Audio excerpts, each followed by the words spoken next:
لاحاصل خواہشیں، ادھورے قصے، نامکمل خواب، کچھ بھی ناممکن نہیں رہتا جب بات تہجد کی دعاؤں پہ آتی ہے۔ وقت تہجد خاموش آنکھوں سے بہتے آنسوں اور اللہ کے سامنے بیٹھے بے بس انسان کی فریادیں کبھی ضائع نہیں ہوتی۔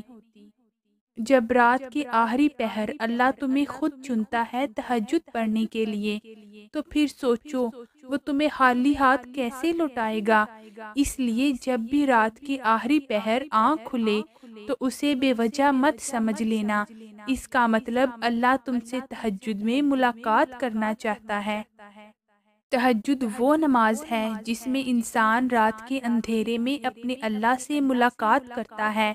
وہ نیند سے بیدار ہو کر اپنے رب کے آگے جھکتا ہے، مگر ضروری نہیں کوئی تہجد پڑھتا تو محبوب کی محبت ہی مانگتا ہو، کیونکہ وہ جو اللہ ہے نا، اس کی محبت میں بڑا سکون ہے۔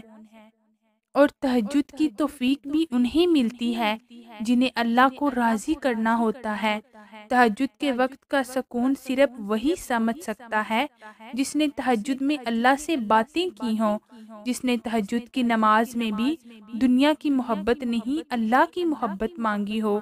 تہجد وہ نماز ہوتی ہے جو ہمیں ہمارے اللہ کے بہت قریب کر دیتی ہے، اور تہجد میں مانگی گئی دعاؤں پر نہ کن فیکون کی بارش ہوتی ہے۔